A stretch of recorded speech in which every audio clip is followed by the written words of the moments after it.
Yo guys, PhaseShifter here and welcome to another video. Another day, another patch for Lords of the Fallen. Here we have patch 1.1.234 and this patch is a little bit smaller than previous ones. I think we've been a bit spoilt over the last few days, but in summary, it's covering more NG+ mechanics, some small optimizations, a bit of gameplay, some boss changes which are quite interesting, and I'll talk about those once we get to them, some AI tweaks, more collision issues, and of course some UI adjustments and some quality of life stuff in there as well. So just before we get into this, I just want to say a massive thank you to everyone for your support so far. Had lots of people commenting on previous videos and really getting involved in the community, and I couldn't thank you enough for all the support that you're giving me. So please do continue to share my videos, get them into your communities, smash that like button, subscribe, whatever it is that you want to do to support the channel is much appreciated. Now, without any further ado, let's get into the patch and crack on through it. Greetings, lamp bearers. Thanks to our latest patch, we're pleased to confirm that yesterday, our lowest percentage of players to date experienced crash-related issues. This fills us with joy as we see that our team's hard work based on your sentry reports is paying off. At Hexworks, we continue to work diligently on various improvements, and we are actively gathering feedback from the community as we work on the changes we recently announced. You can read more about those changes here. NG+. In addition to the existing option to move to NG+1, we've added the option to move to NG+0 from Vestiges due to popular demand. So presumably this is just to help people out if they don't want to increase difficulty and want to just stay where they're at and do another run. Totally get that. I've said this before in previous videos and I've spoken to quite a few of you in the comments about this. I do think that giving players as many options as possible and ways to play this game is the way to go.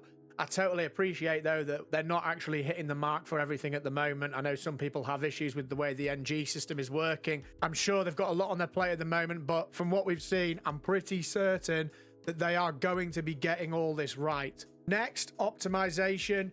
We've conducted an additional optimization pass on the Rain of Swords used by a boss known for its melancholic nature. So that's a little bit ambiguous, so I don't think they want to tell everyone who that is. And they've also removed a few textures that were always loaded to reduce VRAM issue usage. So that's good as well.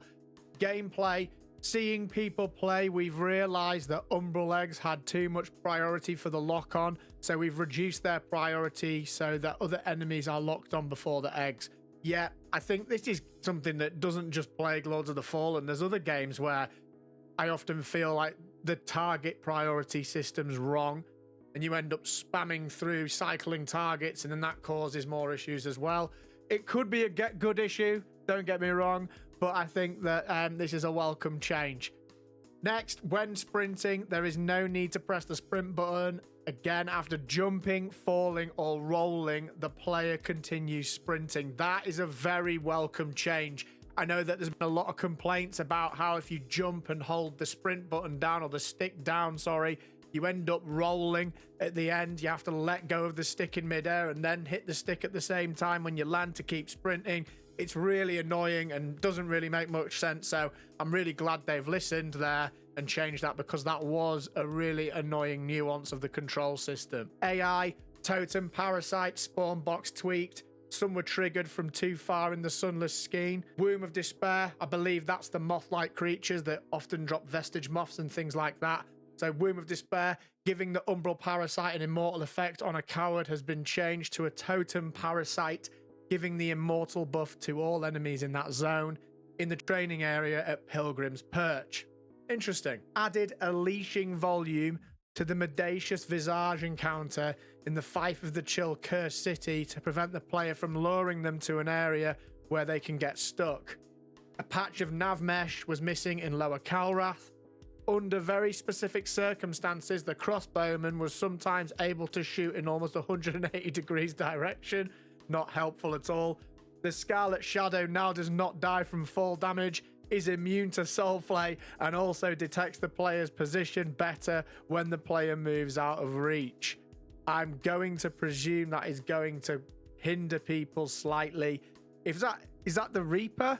If it is, I'm guessing that's going to hinder people who have got their farming methods down, causing the despawns and whatnot. So that's an interesting one, I think. Bosses, this is a big one, and one that I'm pretty annoyed about myself, because I was actually bringing out a piece of content about this boss, and that's completely scuppered the tactics. And it's disheartening to know that when I beat this boss, I actually did it in a way that they didn't want me to try and do it. So let's have a look. We observed players consistently exploiting the blind spot behind the Congregator of Flesh, specifically behind his right leg. He was not pleased about this, so after an extensive Discord call with him, our designers agreed to teach him a new trick. Beware. So the mechanics of the Congregator of Flesh have now changed. Be warned, folks. Let me know if you've come across this new mechanic. Is it more difficult? I'm going to have to go and check it out again if I want my video to make any sense. Spurned progeny cannot be soul flayed during certain moments of his animation as before. And then we have some collision fixes here, which I'm not going to go through, but it's good to see that they are sorting out that area of the game. UI, finally. Spamming the escape key could provide access to undesired subscreens, such as the photo mode or others. We are now preventing spamming by allowing the opening of only one single desired screen. This is a great one. Runes in the inventory are now stackable to help with organization and maintain a cleaner inventory. Always a massive fan of quality of life changes like this. Allows us to make our management in the inventory much more fluid, and that is always a welcome change. And then they, as usual, sign off with "In light we walk." So there we have it, folks. Yet another patch, and I'm absolutely delighted and continue to be delighted with how much effort this developer, Hexworks and CI Games, are putting into the post-launch phase of this game. Particularly just after a launch, we're seeing so much input from them and so much receptive action in coordination with the community, and I'm a big fan of this. Again, I just want to say a massive thank you for all the support and all the positivity you bring into the comment section of the videos. It's getting the conversation going. It's getting people interested in the game. And ultimately, I'm having a great time interacting with you all. So please do crack on. Sound off in the comments below. Smash that like button. Share the video wherever you want. Get people's eyes on it. It helps me infinitely. And until the next one, guys, take care of yourselves.